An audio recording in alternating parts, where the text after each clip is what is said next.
Bonjour à tous et bienvenue au nouveau sur Rêve d'Espace et merci aux autres pour leur fidélité. Le récap de la semaine du 18 au 24 juin ne comporte aucun lancement de fusée. Par contre, il se passe toujours quelque chose dans l'espace. Allez, on commence.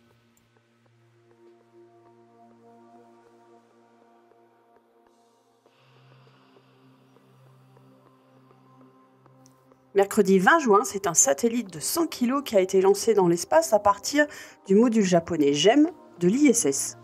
C'est le plus grand satellite à ce jour déployé depuis la Station spatiale internationale. Remove Debris est en fait un satellite 3 en 1.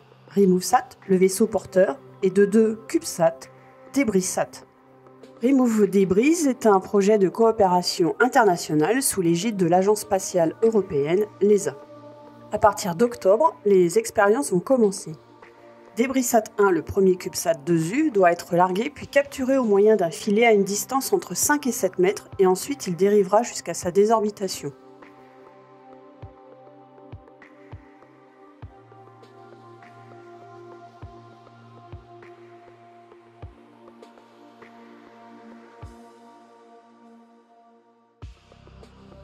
Puis c'est DebrisSat 2 qui servira de cible pour un système de navigation optique, VBN, Vision Based Navigation, pour tester des techniques de rendez-vous en orbite avec des débris spatiaux.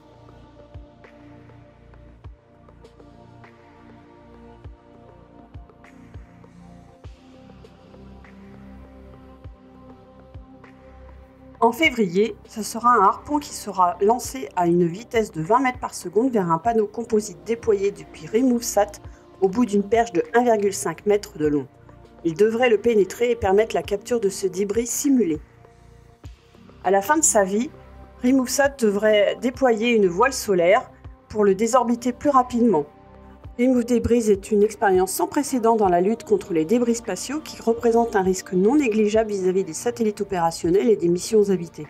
J'espère qu'on aura des images bientôt de ces expériences.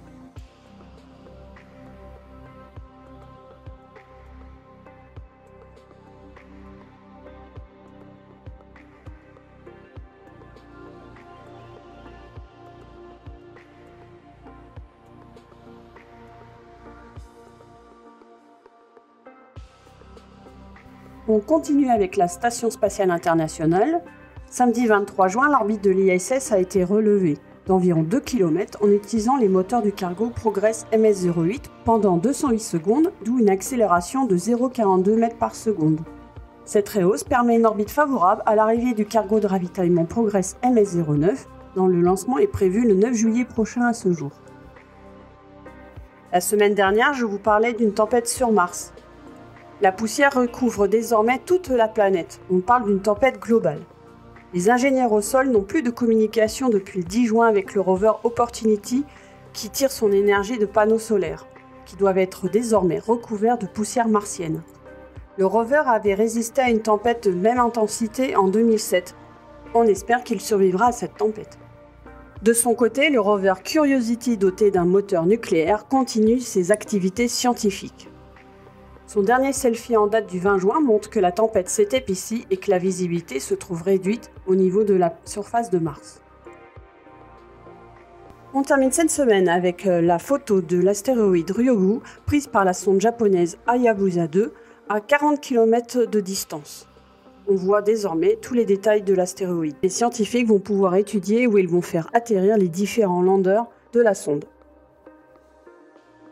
Comme toujours, si vous avez aimé ce résumé, n'hésitez pas à mettre des pouces levés et partager le lien. Merci pour vos commentaires sympathiques lors des précédents épisodes. Retrouvez l'actualité de l'astronomie et de l'astrophysique sur la chaîne de Guillaume et ses vidéos Poussière d'actu. À bientôt et continuez de rêver.